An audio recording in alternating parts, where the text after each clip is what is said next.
रख सकते हैं, लेकिन हमारा उद्देश्य यही रहेगा कि जितना ज़्यादा किसान या अन्य हितग्राही इस मेला से लाभान्वित हो सके, उन तक आप हमारी सूचना पहुंचाने में सक्रियता से मदद करें। मैं माननीय निदेशक साहब से अनुरोध करता हूं कि प्रेस कॉन्फ्रेंस करें। धन्यवाद डॉक्टर पडारिया, आप सबको भी स्वागत है। एंड आज का प्रेस कॉन्फ्रेंस का मुख्य उद्देश्य ये है, पहले हमारा प्लान ऑफ एक्शन बताएंगे, किस तरह का शेड्यूल होगा, एंड उसके साथ साथ कैसे हम लोग किसान भाई बहन से इंटरेक्ट करेंगे, उसमें स्पेशल सेशन कैसे होगा, उसके साथ साथ कौन हमारा मंत्री महोदय ज्वाइन कर रहे हैं और वैलिडिटी में क्या है। हम लोग कुछ किसान भाई बहन को अवार्ड्स भी दे रहे हैं, IRI फेलो और IRI इनोवेटिव फार्मर्स का कुछ अवार्ड्स भी दे रहे हैं। पहले आप सबको पुनः स्वागत करूँगा। आप बहुत हमेशा जैसा हम लोग को साथ है, हम लोग दो मिलके हम काम करेंगे। जो टेक्नोलॉजीज हैं, IRI का जो टेक्नोलॉजीज है, पूरा मतलब देश का टेक्नोलॉजीज है। इस अवसर पर IRI टेक्नोलॉजी जो बीज हो, पानी का हो, जो फल का बीज हो, सभी अभी हमारा टेक्नोलॉजीज को मैं ब्रीफ करूँगा। लेकिन आप सबको धन्यवाद, आप इतना लोग आया। हमारा IRI में दो मुख्य कार्यक्रम होता है साल में। एक किसान विज्ञान मेला हो एक है, और दूसरा हमारा कॉन्वोकेशन। सो 22 से 24 तक ये किसान मेला है। हम लोग पहला दिन हमारा चौहान साहब honourable agriculture minister is coming as a chief guest. उनके साथ साथ हमारा रामनाथ ठाकुर साहब आ रहे, तो उनके लिए वो मिनिस्टर ऑफ स्टेट जो इनाग्रेशन में आएंगे। तीसरा दिन होगा ये वैलिडिटी प्रोग्राम समाप्त कार्यक्रम, उसमें हमारा चौधरी साहब आएंगे। इसके साथ साथ हमारा प्रिय डायरेक्टर जनरल हिमांशु पाठक जी रहेंगे दोनों कार्यक्रम में, जो इनाग्रेशन सेशन में होंगे और उसके साथ साथ हमारा वैलिडिटी फंक्शन में भी होगा। तो इस साल का ये थीम है उन्नत कृषि एंड उन्नत विकसित भारत। आप सबको पता है जो कभी भी भारत में एग्रीकल्चर काफ़ी इम्पोर्टेंट रहा, देन आगे भी रहेगा। जब भी आप देखा है जो कोविड चैलेंजेस में भी काफ़ी सेक्टर्स डाउन है, लेकिन खेती का सेक्टर आगे गया। हमारा GDP भी मोर देन अराउंड 21% तक हम लोग पहुँच गया। तो काफ़ी लोग हमारा भारत देशवासी खेती का डिपेंडेंट है, लेकिन काफ़ी नया समस्या आ रहा है, नया चैलेंजेस भी, जलवायु परिवर्तन भी हो, पानी का कमी हो, देन खाद का ज़्यादा डाल रहे हैं तो बीज का इश्यूज है, बीज का अवेलेबिलिटी इशू, खाद का अवेलेबिलिटी इश्यूज है। अब इसके साथ साथ वेजिटेबल्स का हम लोग बात करते हैं, फूड सिक्योरिटी के साथ साथ न्यूट्रिशन सिक्योरिटी भी होंगे। कम पानी से कैसे हम लोग ज़्यादा फसल निकाल सकते हैं, कम फर्टिलाइजर से ज़्यादा फसल निकाल सकते हैं। देन जो मार्केट इश्यूज है हमारे पास, जो हम लोग अकेले किसान भाई बहन जो खेती करते हैं, जो प्रोडक्शन होता है उसको मार्केटिंग का चैलेंजेस है। उसके साथ साथ हम लोग इकट्ठा करके एक ग्रुप के जैसा हम लोग करने से हम लोग इनपुट भी हम लोग मैनेज कैसे कर सकता है, मार्केटिंग चैलेंजेस भी हो सकता है। तो इसके अवसर इस साल हम लोग देखा है। तो जो कल न्यूज़पेपर में और बाकी हमारा साइंटिफिक रिपोर्ट्स देखा था, टेम्परेचर अभी फरवरी फर्स्ट वीक सेकंड वीक में कम से कम 2 डिग्री से ज़्यादा नॉर्मल टेम्परेचर डे टाइम ज़्यादा है। तो उसको सबको पता है हमारा जो रबी क्रॉप्स है, जो temperature low temperature loving crops है, गेहूँ हो, चना हो, तो इसको साथ साथ कैसे हम लोग देना चाहिए, रियल टाइम रिस्पांस हम लोग किसान भाई बहन को कैसे करेंगे, सो दैट जो इफेक्ट है कम रूप में होगा। इसके साथ साथ हम लोग इस साल हम लोग लाइव डिमॉन्स्ट्रेशन भी होंगे। पिछले साल भी आप आया, काफ़ी वेराइटीज़ हैं, कोई सभी वेराइटीज़ लाइव डिमॉन्स्ट्रेशन भी रखा है, एग्जीबिशन है। इसके साथ हमारा ICAR संस्थान है, वो लोग भी इसमें शामिल हैं। इसके साथ जो क्षेत्रीय एग्रीकल्चर यूनिवर्सिटी से अलग अलग कुछ स्टेट से वो लोग भी आ रहे हैं। KVKs भी वो लोग स्टॉल्स दिखा रहे हैं। कुछ लोग फार्मर फेसिंग ऑर्गेनाइजेशंस भी वो डिस्प्ले करेंगे, कैसे ग्रुप एक्टिविटी करके हम लोग का आमदनी और बढ़ेगा। एग्रीकल्चर के साथ, खेती के साथ दूसरा अलाइड सेक्टर्स में कैसे लेके जाना वो लोग डिस्प्ले करेंगे। एंटरप्रेन्योर्स हम लोग देश में देखते हैं, खेती हम लोग है ना थोड़ा बिजनेस मॉडल में देखना चाहिए, जो प्रॉफिटेबल वेंचर बनाने के लिए इस संबंध पे एंटरप्रेन्योरशिप कैसे होना चाहिए। जो हमारा जो फूड है ना काफ़ी लॉस हो रहा है, खेत में भी होता है, स्टोरेज में भी होता है, वो कैसे कम करना चाहिए। प्रोसेसिंग कुछ एंटरप्रेन्योर्स भी आ रहे हैं, कुछ स्टार्टअप भी डेमोन्स्ट्रेट करेंगे। उसके साथ कुछ प्राइवेट कंपनीज भी उनके साथ जो बीज हो, जो बायो फर्टिलाइजर्स है, उसके अलावा वो लोग भी ज्वाइन करेंगे। वो टेक्निकल सेशंस है, तो एक जलवायु परिवर्तन का होगा, वो मुख्य रूप में हम लोग देखा था। मैं इसलिए जिक्र किया गेहूँ को कैसे इस समय में हम लोग बचाना चाहिए और ज़्यादा एडवाइजरी से कैसे बचाना चाहिए। जो हम लोग सोचते हैं हमारा इंटीग्रेटेड फार्मिंग सिस्टम एक मॉडल है इधर IRI में, जो क्रॉप्स हैं चावल गेहूँ के साथ जो डाइवर्सिफिकेशन, जो वेजिटेबल्स हो, फ्रूट्स हो, अदर क्रॉप्स, कट फ्लावर्स हो, कोई सेरिकल्चर हो, डाइवर्सिफिकेशन करने से आमदनी कैसे बढ़ेगा, ये एक सेशन उस पर है। एक डिजिटल एग्रीकल्चर है, तो हमारा देश में कम से कम 6 लाख हमारा गांव है, कम से कम 13-14 करोड़ किसान भाई बहन है। तो इस तरफ पहुंचना है, सभी टेक्नोलॉजी जो जानकारी पहुंचना है, तो डिजिटल प्लेटफॉर्म काफ़ी इम्पॉर्टेंट है। जब तक हम लोग थोड़ा देर से पहुंचाए तो टेक्निक नया जानकारी आएगा। तो डिजिटल मीडिया है ना, ये आप जैसा आप भी पार्ट है डिजिटल कम्युनिकेशन में, तो किस तरह का डिजिटल एग्रीकल्चर कैसे करेंगे। जो हमारा यूथ और वुमेन, महिला काफ़ी लोग खेती में, यूथ भी जो अभी का जो यूथ है, आने वाला यूथ भी हम कृषि संबंधित सेक्टर्स में कैसे इन्वॉल्व करेंगे। उसके साथ एंटरप्रेन्योरशिप डेवलपमेंट काफ़ी इम्पोर्टेंट है, काफ़ी इम्पोर्टेंट है। प्रेस कॉन्फ्रेंस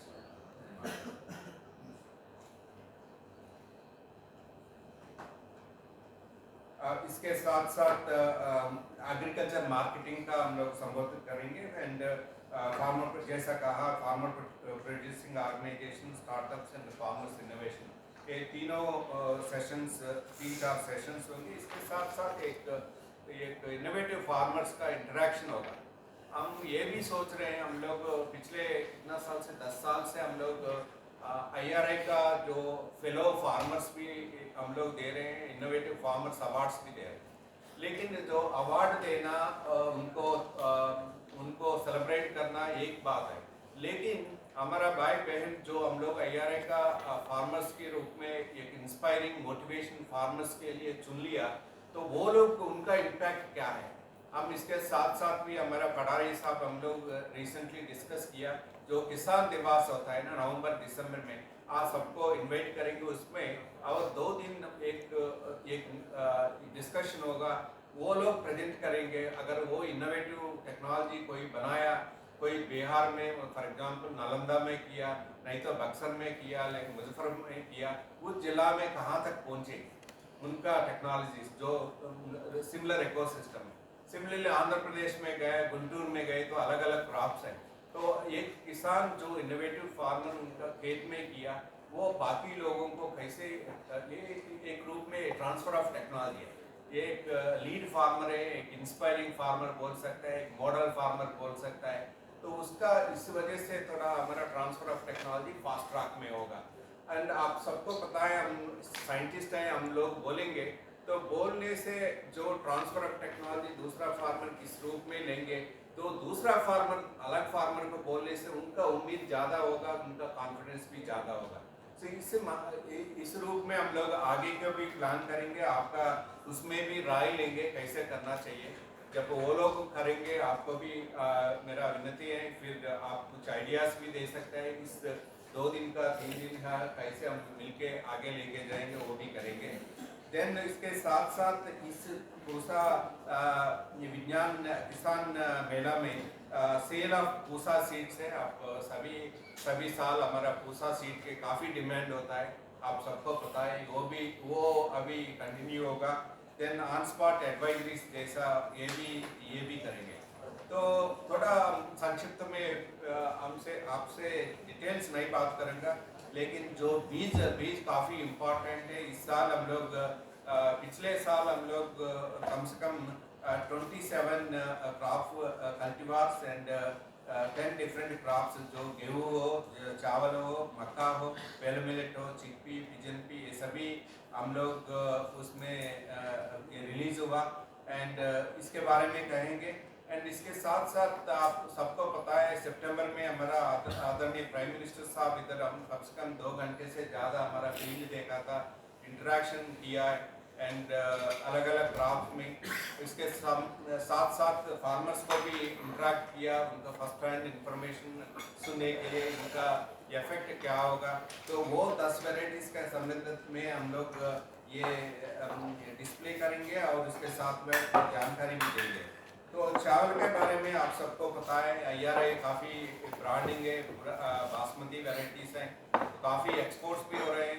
भारत के लिए कुछ पैसा फॉरेन एक्सचेंज भी हम लोग लेके आ रहे हैं। उसके साथ साथ जो चावल और ये गेहूँ के अभी फूड है ना, फूड कंजम्पशन भारत में एक चेंज हो रहा है। तो सीरियल डाइट के साथ साथ जो सब्जियाँ हैं, फ्रूट्स हैं, उसके साथ other components nutrition point of काफ़ी आगे आ रहे हैं। उसके साथ साथ हम लोग बायो फर्टिफाइड एक मेज हाइब्रिड, उसको भी हम लोग जो क्वालिटी एस्पेक्ट्स हैं उसमें भी हम लोग ये प्रस्तुत करेंगे।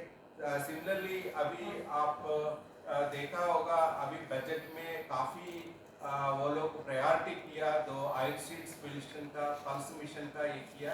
उसके साथ साथ बीज का सीड रिप्लेसमेंट का किया, बायोडाइवर्सिटी का किया। उसके साथ साथ जो कॉटन को भी किया।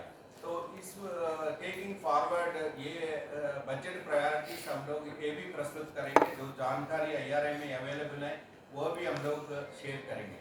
इसके साथ साथ हमारा वेजिटेबल जो सब्जी का बीज है, कम से कम 270 वेजिटेबल सीड्स अभी तक रिलीज हुआ, तो उसके संबंधित में हम लोग प्रस्तुत करेंगे। हम लोग सोचते हैं गेहूँ, चावल और अलग क्रॉप्स के साथ सब्जी का काफ़ी आगे ले जाने के लिए हमारा प्रयत्न होना चाहिए। जो भारत है ना, 100 years ऑफ इंडियन इंडिपेंडेंस तक सब्जी का रिक्वायरमेंट है, दूध का रिक्वायरमेंट सबसे ज़्यादा हो रहा है। तो उसका लेके हम लोग सब्जी को आगे ले जाने के लिए अलग अलग वेराइटीज़ है। और इसके साथ साथ फ्लावर क्रॉप्स है, काफ़ी बिजनेस हो सकता है एंड डोमेस्टिक कंजम्पशन भी जो फूल का होगा। इसके साथ साथ काफ़ी अभी हमारा भारत में एयरपोर्ट्स भी काफ़ी इंटरनेशनल कनेक्टेड है। तो हम लोग एक्सपोर्ट कैसे करेंगे within 2-3 hours, how to reach world market. उसके साथ हमारा किसान भाई बहन का आमदनी कैसे होगा। जब फूल हम लोग मार्केट भेज देंगे, जो संगठित रूप में जो 20-40 महिला मिलके कैसे फूल कल्टिवेट करके हम लोग अब्रॉड लिंकेजेस, मार्केटिंग लिंकेज बनाएंगे। उसके साथ साथ हमारा नेचुरल रिसोर्स मैनेजमेंट काफ़ी इम्पोर्टेंट है। जो हम लोग एक तरफ है ना, हम लोग काफ़ी प्राउड है, हम लोग इतना एक्सपोर्ट कर रहे हैं, इतना हमारा जब फूड सिक्योरिटी का इतना अचीव किया, लेकिन हमारा कुछ चीज़ है ना, हमारा जो मिट्टी का क्वालिटी अभी कार्बन का हम लोग कम हो रहा है, उसको कैसे हम लोग सुस्थिरित करेंगे। और हम लोग फर्टिलाइजर भी बहुत ज़्यादा यूज़ कर रहे हैं दिन भर साल के बाद। तो वो कैसे करेंगे, ऑर्गेनिक फार्मिंग कैसे ग्रो करेंगे। फसल का अवशेष कुछ जला रहे हैं, तो आसपास दिल्ली के अलावा नहीं है, पूरा देश में कुछ पार्ट, उसको क्या क्या टेक्नोलॉजीज हैं जो अवशेष फिर मिट्टी में ले आने के लिए, अगर एक कंपोस्ट रूप में। उसके अलावा हम लोग बायो एनर्जी कैसे बना सकते हैं फार्मर्स ग्रुप बनाने के लिए, ये भी हम लोग कुछ डिस्कस करेंगे। सॉइल टेस्टिंग है, जो खाद हम लोग डालते हैं, बेसिस है सॉइल हेल्थ कार्ड होना चाहिए। उसका भी हम लोग सॉइल टेस्टिंग का मीटर का हम लोग डिस्प्ले करेंगे। पूसा डिकम्पोजर काफ़ी फेमस है, आपको सबको पता है। इसके साथ साथ प्रेसिशन एग्रीकल्चर है, जो काफ़ी इम्पोर्टेंट चीज़ है। जब पानी का कम हो रहा है एंड जो खाद का कास्ट हो रहा है, इनपुट कास्ट जा रहा है, जो खेत में इवन 3 एकड़ 4 एकड़ का जो खेत है, खेत में भी काफ़ी वेरिएबिलिटी होता है। एक जगह में ज़्यादा डालना पड़ता है, एक जगह कम डालना पड़ता है। इसके प्रिसिशन फार्मिंग बोलता है, मेकनाइजेशन का भी सपोर्ट चाहिए। तो कहाँ तक इस जगह में कहाँ तक जरूरी है उतना डाल के प्रिसाइज्ड फार्मिंग हम ये प्रस्तुत करेंगे। एंड आदरणीय प्राइम मिनिस्टर साहब, अभी हम लोग जलवायु परिवर्तन क्लाइमेट चेंज इश्यूज के लिए एक पेरिस एग्रीमेंट भारत सिग्नेटरी है। उसके साथ साथ हम लोग कमिट किया भारत से बाई 2070 हम लोग नेट जीरो एमिशन है। उसके भी एग्रीकल्चर भी एक contribution should be there. And इसके साथ साथ जो एनर्जी सेक्टर के साथ साथ agriculture also should be take part. तो उसके लिए हमारा ग्रीन हाउस गैस एमिशंस है। पहला जो हमारे पास इतना टेक्नोलॉजी नहीं है, जो बाहर वाला है, जो लोग बोलते थे भारत बहुत ग्रीन हाउस गैस रिलीज कर रहा है, लेकिन हमारा मेथडोलॉजी इतना स्टैंडर्डाइज किया, तो हम लोग एक डेटा के साथ किया, हम लोग इतना रिलीज नहीं कर रहे। तो उसके साथ साथ हमारा पर हेड पर कैपिटा जो लोग बाहर वाला इतना प्रोजेक्ट कर रहे हैं भारत के बारे में, हम लोग प्रूव किया था। हम लोग GHG एमिशन से ग्रीन हाउस गैस जो ग्लोबल क्लाइमेट चेंज के लिए हमारा बहुत कम है। तो ये डेटा के साथ हम प्रस्तुत किया, बट फिर भी हम लोग जो है और भी कम करने के लिए ऑलवेज प्रयत्न होगा। उसके साथ साथ हम लोग एक पूसा फार्म सन फ्रिज भी है, वो बैटरी ऑपरेटेड है। मिशन भी काफ़ी एट प्रेजेंट हमारा फार्म मैकेनाइजेशन है ना, भारत में कम से कम 50 तक पहुंच गया, 50%। हमारा ये होगा कि स्मॉल फार्म मैकेनाइजेशन, छोटी किसान कैसे मैकेनाइजेशन यूज करेंगे, वो भी स्मॉल फार्म मैकेनाइजेशन भी हमारा एजेंडा होगा। इसके साथ हमारा पेस्ट है, नया पेस्ट आ रहा है, डिसीजेस आ रहे हैं, उसके लिए हम लोग बायो एजेंट्स के साथ, वो ऑर्गेनिक फार्म के रूप में कुछ लोग किसान भाई बहन देखते हैं, लेकिन जो बायो फर्टिलाइजर्स हो,